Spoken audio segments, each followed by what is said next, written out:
அஸ்ஸலாமு அலைக்கும் வரஹ்மத்துல்லாஹி வபரகாத்துஹு. அன்பார்ந்தவர்களே, கண்ணியத்துக்குரியவர்களே, சிறந்தவர்களே, நல்லவர்களே, ஸ்ரீதேவிகளே, 3 பேர்களை கொலை செய்ய வேண்டும். இஸ்லாம் சொல்லுது, இந்த 3 பேர்களையும் கொலை செய்ய வேண்டும்.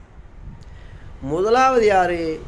குழப்பம் விளைவிக்கக்கூடியவன், ஃபித்னாக்களை உண்டு பண்ணக்கூடியவன்.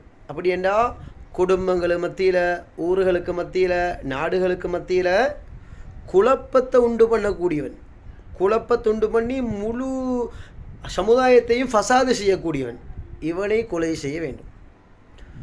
ரெண்டாவது, திருமணமாகியும் விபச்சாரம் செய்யக்கூடியவன், இவனை கல்லால் அடித்து கொலை செய்யணும்.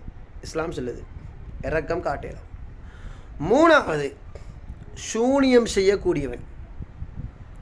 அன்பாந்தவர்களே, நபி ஸல்லல்லாஹு அலைஹி வஸல்லம் சொன்னாங்க, ஹாக்கிமில் வரக்கூடிய ஹதீஸ், மன் அகத உக்குதத்தன், யார் ஒரு முடிழ்ச்சியை போடுவாங்களோ ஃபகது சஹர, அவன் சூனியம் செய்து விட்டான்.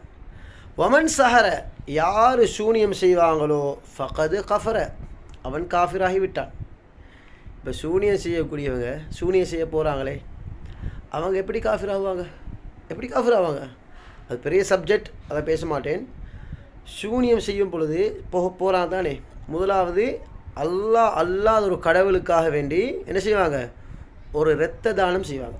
அதாவது ஒரு பூனையோ ஒரு வௌவாலையோ ஏதாவது உண்ட அறுத்து பலியிடுவாங்க. அப்போவே காஃபிராக பேத்துடுவாங்க.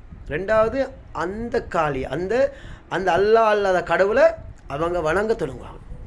அப்போ இதனால தான் சொன்னாங்க நபி ஸல்லல்லாஹு அலைஹி வஸல்லம், யார் சூனியம் செய்வாங்களோ அவன் காஃபிராகி விட்டான். அப்போ சூனியம் செய்யக்கூடியவர்களை நபி ஸல்லல்லாஹு அலைஹி வஸல்லம் சொன்னாங்க, அவனுக்கு அவன்ட களத்தை வெட்டி கொலை செய்ய வேண்டும். அல்லாஹ்வுக்கு சுப்ஹானஹு வ தஆலா இந்த 3 விதமான கெட்ட தன்மைகளை விட்டும் அனைவர்களையும் பாதுகாக்க வேண்டும். ஆமீன்.